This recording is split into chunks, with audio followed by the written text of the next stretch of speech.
ఈరోజు హదీసు వెలుగు పుస్తక పఠనం నుండి మంచిని పెంచటం, చెడును త్రుంచటానికి సంబంధించిన హదీసు తెలుసుకుందాం. ఒకసారి మహాప్రవక్త సల్లల్లాహు అలైహి వసల్లం ప్రసంగిస్తూ కొందరు ముస్లింలను ప్రశంసించారు. తరువాత ఇలా అన్నారు, ఏమిటి ఈ విపరీతం? కొందరు తమ పొరుగువారికి ధార్మిక జ్ఞానాన్ని బోధించడానికి, సరైన శిక్షణ గడపడానికి ముందుకు రారెందుకు? ధార్మిక విద్య పట్ల అలక్ష్యం కనబరచటం వల్ల కలిగే పర్యవసానం గురించి వారిని హెచ్చరించరెందుకు? వారిని చెడు కార్యాలు చేయకుండా వారించరెందుకు? మరికొందరు తమ పొరుగువారి వద్ద ధర్మ విద్యను అభ్యసించడానికి, ధర్మజ్ఞాన సముపార్జనకు ముందుకు రారెందుకు? ధర్మం పట్ల అజాగ్రత్త వహించడం చేత కలిగే పరిణామం గురించి తెలుసుకోరెందుకు? దైవం సాక్షిగా చెప్తున్నాను, జనులు తమ పొరుగు వారికి తప్పనిసరిగా ధర్మశిక్షణ గడపాలి, వారికి ధర్మబోధ చెయ్యాలి, వారిని సత్కార్యాలకు ప్రోత్సహించాలి, దుష్కార్యాల నుండి రక్షించాలి. అలాగే జనులు తమ పొరుగువారి ద్వారా ధార్మిక విద్యను అభ్యసించాలి, ధర్మజ్ఞానాన్ని సముపార్జించాలి, వారి సద్బోధల్ని స్వీకరించాలి. లేకపోతే అనతి కాలంలోనే నేను వారిని శిక్షిస్తాను.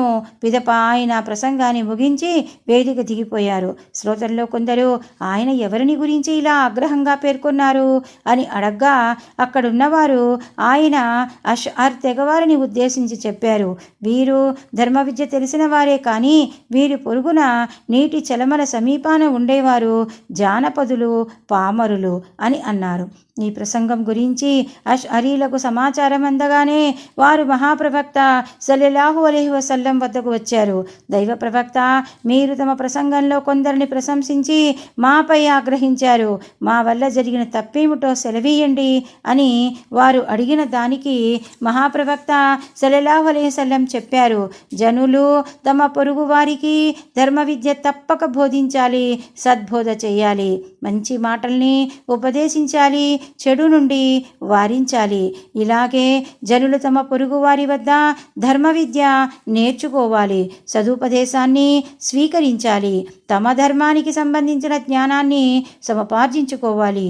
లేకపోతే అనతి కాలంలోనే నేను వారిని శిక్షిస్తాను. అప్పుడు అష్అరీలు, దైవ ప్రవక్త, ఇతరుల్లో దైవ జ్ఞానాన్ని వ్యాపింపచేయడం కూడా మా బాధ్యతల్లో ఉందా అని అడిగారు. అవును, ఇది కూడా మీ బాధ్యతే అని తెలిపారు మహాప్రవక్త సల్లల్లాహు అలైహి వసల్లం. దానికి వారు, మాకు 1 సంవత్సరం గడువు ఇవ్వండి అని అర్థించారు. వారు తమ పొరుగు వారిని ధర్మ విద్య గడపడానికి, వారికి హితోపదేశం చేసి దైవాదేశాలు తెలపడానికి మహనీయులు ప్రవక్త సల్లల్లాహు అలైహి వసల్లం వారికి అలాగే 1 సంవత్సరం పాటు గడువిచ్చారు. దాన్ని మీదట దైవ ప్రవక్త మాయిదా సూరాలోని ఈ వచనాన్ని పఠించారు. బనీ ఇస్రాయిల్లో తిరస్కార వైఖరిని అవలంబించిన వారిపై అభిశాపం చేయబడింది. దావూద్ నోటి ద్వారా, మరియం సుతుడు ఈసా నోటి ద్వారా ఈ అభిశాపానికి కారణం వారు అవిధేయత మార్గాన్ని అవలంబించటం, దైవాదేశాల్ని అనునిత్యం ఉల్లంఘిస్తూ ఉండటం, వారు ఒకరినొకరు చెడు పనుల నుంచి వారించకపోవటం. వారి ఈ వైఖరి అత్యంత హీనమైనదనటంలో సందేహం లేదు.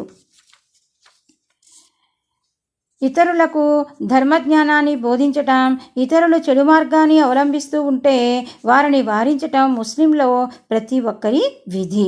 అలాగే ముస్లిం సమాజాలపై కూడా సామూహికంగా ఈ బాధ్యత వస్తుంది. మహాప్రవక్త సల్లల్లాహు అలైహి వసల్లం ఆగ్రహాన్ని గమనిస్తే ఈ కార్యం ప్రాముఖ్యత ఏమిటో బోధపడుతుంది. చెడును చూస్తూ నిర్లిప్తత వ్యక్తపరిచేవారు, మేమైతే చేయలేదుగా, ఎవడు చేసిన దానికి వాడు అనుభవిస్తాడు అని భావించేవారు రేపు ప్రళయ దినాన దైవాగ్రహానికి, దైవ ప్రవక్త అప్రీతికి పాత్రులవుతారన్న విషయం ఈ హదీసు బోధిస్తుంది.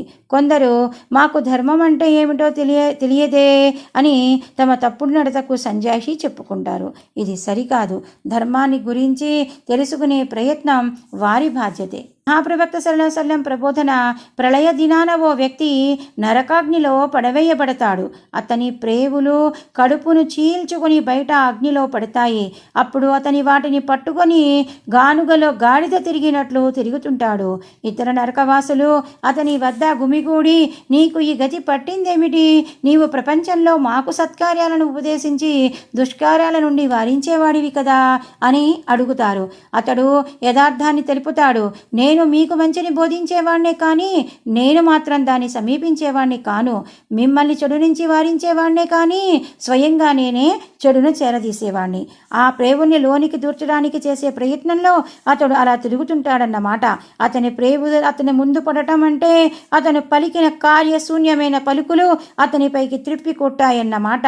ఇతర నరకవాసుల ఆశ్చర్యం ఏమిటంటే, ఏ చెడు పరిణామాలను గురించి నీవు మమ్మల్ని భయపెట్టేవాడివో వాటి పట్ల భయపడి నీవు సదాచార పరాయణుడివి కాలేదా? నీకు ఈ దశ పట్టిందేమిటి అన్నది.